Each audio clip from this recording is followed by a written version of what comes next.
Hello friends, welcome back to जड़ square classes. रखे आपको सबसे आगे।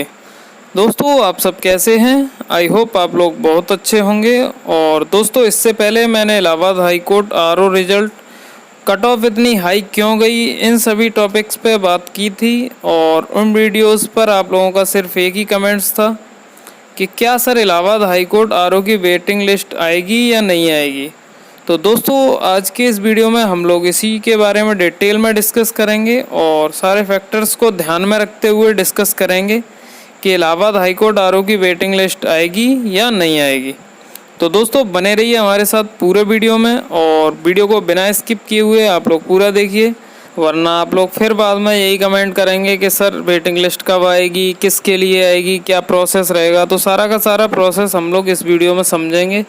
तो आप लोग पूरा वीडियो बिना स्किप किए हुए देखिए, तभी आप लोगों को अच्छे से पूरी बात समझ आएगी। दोस्तों, इस वीडियो को अभी से लाइक कर दीजिए और यदि आप हमारे चैनल पर नए हैं तो सब्सक्राइब करके बेल आइकन ज़रूर प्रेस करें, इसी तरह के यूज़फुल वीडियोज़ की अपडेट सबसे पहले पाने के लिए। तो चलिए शुरू करते हैं।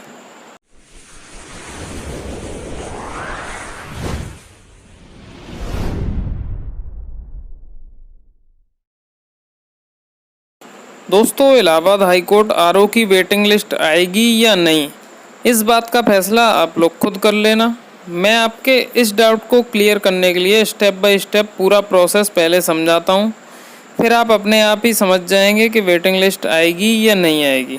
दोस्तों, जैसे कि आप लोगों को पता ही होगा कि इलाहाबाद हाई कोर्ट आरओ की जो वैकेंसीज़ निकलती हैं उसको क्वालिफाई करने के लिए आप लोगों को सबसे पहले प्री एग्ज़ाम देना पड़ता है।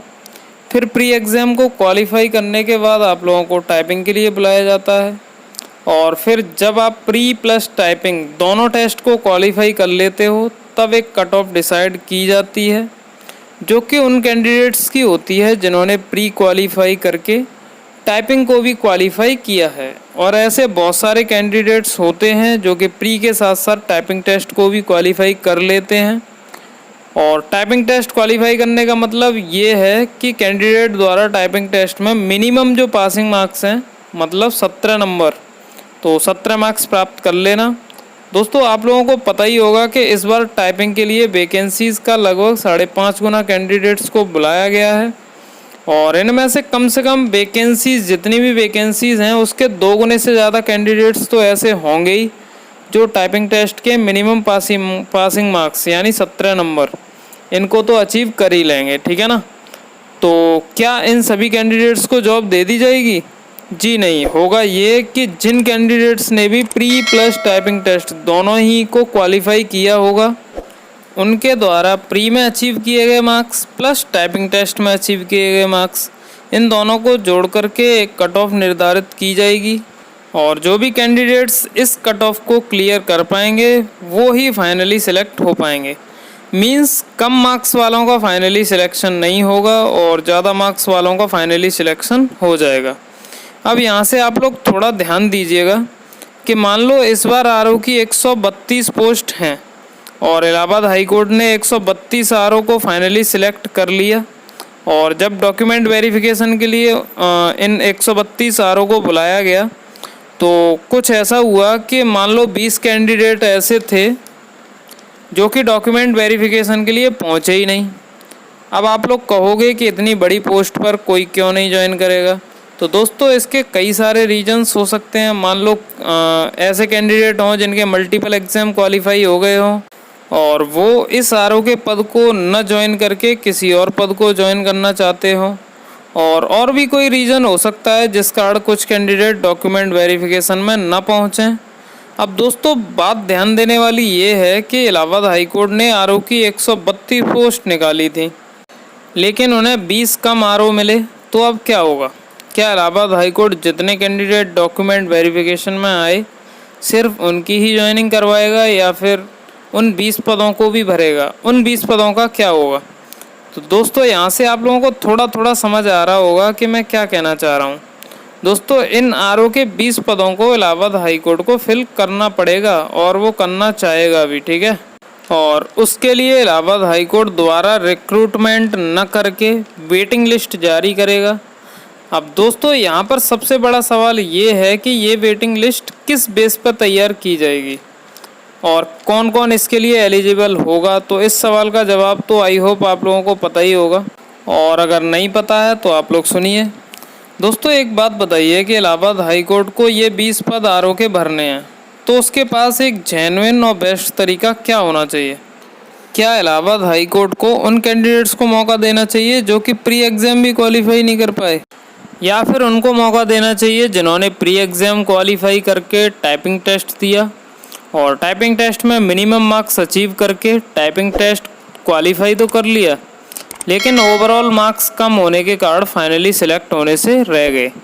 तो आप खुद कहेंगे कि इस वेटिंग लिस्ट के लिए वे कैंडिडेट एलिजिबल होने चाहिए जिन्होंने प्री प्लस टाइपिंग दोनों क्वालिफाई कर लिए, but finally cut off clear न कर पाने के कारण फाइनली सिलेक्ट नहीं हो पाए। तो दोस्तों इलाहाबाद हाई कोर्ट द्वारा भी यही बातें ध्यान में रखते हुए वेटिंग लिस्ट तैयार की जाती है, और जब भी इस इलाहाबाद हाई कोर्ट आरओ के एग्ज़ाम में वेटिंग लिस्ट निकाली जाएगी तो उनके लिए निकाली जाएगी जिन्होंने भी टाइपिंग टेस्ट क्वालिफाई किया होगा और कम मार्क्स के कारण सिलेक्ट नहीं हो पाए होंगे। उन्हीं में से मैक्सिमम मार्क्स वाले 20 कैंडिडेट्स की वेटिंग लिस्ट जारी करके तुरंत डॉक्यूमेंट वेरिफिकेशन करवा करके उनको ज्वाइनिंग दे दी जाएगी।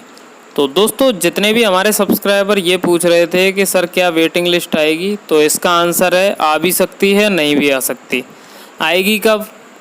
तभी आएगी जब कोई कैंडिडेट इसको ज्वाइन नहीं करेगा और कुछ पद खाली रह जाएंगे, उसके लिए वेटिंग लिस्ट जारी करनी पड़ेगी और उस वेटिंग लिस्ट में उनको मौका नहीं दिया जाएगा जो कि प्री एग्ज़ाम भी क्वालिफाई नहीं कर पाए हैं। इसमें मौका सिर्फ उन्हीं को दिया जाएगा जिन्होंने प्री एग्ज़ाम क्वालिफाई करके टाइपिंग टेस्ट दिया होगा और टाइपिंग में भी मिनिमम मार्क्स जो हैं 17 नंबर उनको अचीव कर लिया होगा और फिर ओवरऑल कट ऑफ के कारण वो बाहर हो गए होंगे। तो ऐसे कैंडिडेट्स में से जिनके हाईएस्ट मार्क्स होंगे उनको इस वेटिंग लिस्ट में शामिल किया जाएगा।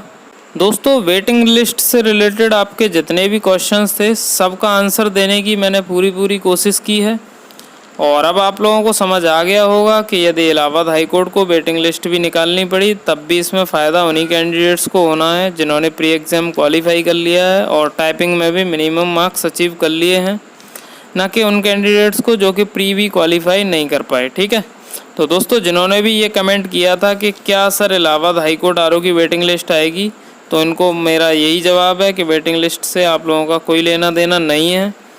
आप लोग किसी की बातों में मत आइए कि वेटिंग लिस्ट आएगी या नहीं आएगी। जिन कैंडिडेट्स ने भी प्री एग्ज़ाम क्वालिफाई नहीं कर पाया है वो किसी अदर एग्ज़ाम के लिए प्रिपेयर करें, क्योंकि अब आपका आरओ के इस एग्ज़ाम में कुछ होने वाला नहीं है। ठीक है, तो दोस्तों मैंने हर एक फैक्टर को ध्यान में रखते हुए आपको ये बताने की कोशिश की है कि वेटिंग लिस्ट आएगी या नहीं आएगी, और अगर आएगी तो क्या कंडीशन है ये भी बताया है।